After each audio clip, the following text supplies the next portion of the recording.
যদি ধরা খায় যাই তাহলে তো মুখ বন্ধ রাখার লেগে 100 টাকা দেওয়া লাগবো।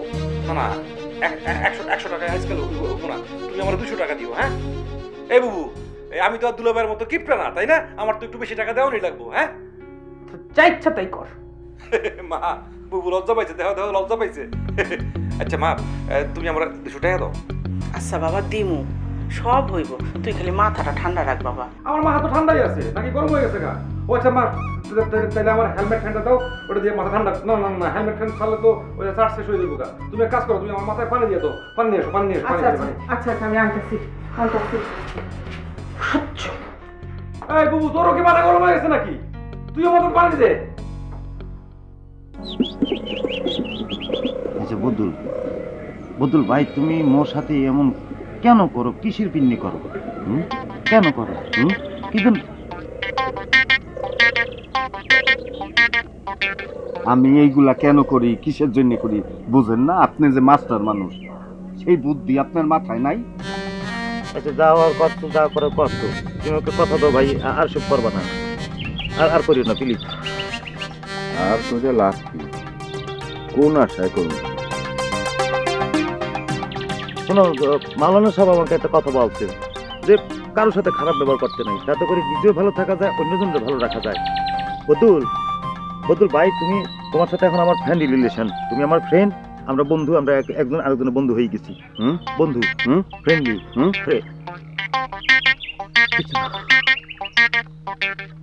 আচ্ছা আমরা বন্ধু।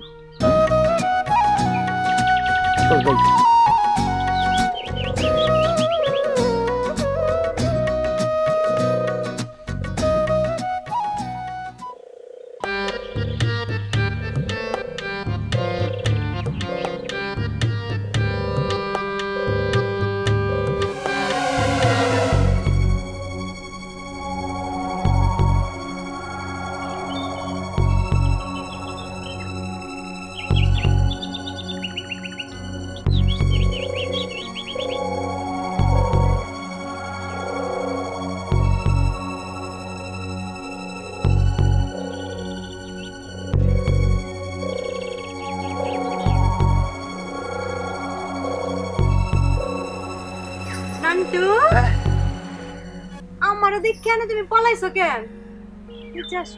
না না, হয়েছে কি আসলে কাটাই দিতেছি। না না, তোমার দেখে লুকামো কেন? হয়েছে কি, আমি ভাবছিলাম ওই সলিম পাগলা আইতেছে, আমি তো সলিম পাগলার খুব ভয় পাই, এই জন্য ওইখানে গিয়ে লুকাইছিলাম। তাই না? আজাইরা কথা কও আমারে। হ্যাঁ, আমারে দেখতে কি তোমার সলিম পাগলার মতো লাগে? তুমি আমারে দেখে এনে পলাইছো কেন? পলাইছো কেন? হ্যাঁ, আমার নানির কাছে প্রস্তাব নিয়ে যেতে হইব এই কারণে? হ্যাঁ, নানির কাছে তো প্রস্তাব নিয়ে যাবোই, কিন্তু জামলো এসে কি না, আমি না কোনোভাবে ম্যানেজ করতে পারতেছি না। ম্যানেজ করতে পারতেছো না মানে? মানে হয়েছে কি, এই অবস্থায় আমার বাসা থেকে কোনোভাবে আমার বিয়ে করতে রাজি হইতেছে না। তাই না? প্রেম করার সময় এই কথাটা মনে আসছিল না? হ্যাঁ না, আসলে হয়েছে কি, মানে আমি তো তখন ভাবছিলাম 4-5 বছর প্রেম করুম, ঘুরুম গরম, তারপর বিয়ে করুম, কিন্তু এত তাড়াতাড়ি যে তোমার নানির কাছে ধরা খাই যাবো সেটা তো বুঝি নাই, আর এত তাড়াতাড়ি যে বিয়ের প্রস্তাব পাঠাইতে হবো সেটাও বুঝি নাই। তাই না? তোমার ফ্যামিলি লাগবে না, তুমি তো পারবা। তুমি পারবে না? তুমি যাও, তুমি যাইয়া আমার নানির কাছে প্রস্তাব নিয়ে যাও। কেমনে? ও বুঝছি। না না, আমি তো একলা বিয়ের প্রস্তাব নিয়ে যেতে পারবো না, আমার পরিবার স্যার আমি বিয়ের প্রস্তাব নিয়ে যেতে পারবো না, আমার বাসা থেকে বাইক করে দিব। পরিবার বাড়িতে বাইক করে দিব? আজকার পর থেকে, এখন থেকে আর কোনোদিন কখনো তুমি আমার সাথে দেখা করতে চাইবা না।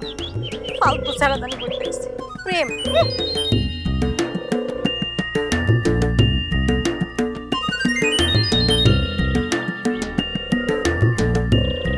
কেউ কি দেখলো নাকি?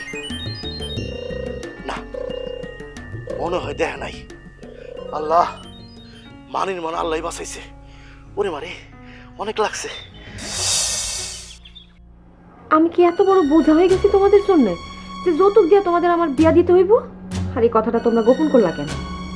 বাইরের একটা মানুষের কাছ থেকে আমার এইসব শুনতে হইল। একেবারে ভালো একটা ডিসিশন নিছেন স্যার, আমিও ঠিক করে ফেলছি আমি আর পড়াশোনা করব না।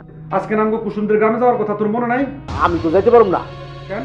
গতকালকে ওই গ্রাম থেকে এক পাগলা দৌড়ে রেখেছি, আবার এই গ্রামে তোর চাচার দৌড়ে রেখেছি। এই তোর এই ব্যথা ঠিক করার জন্য হইলেও তো তোর আজকে অন্তত পক্ষে একটা দ্রোণী খাওয়া উচিত।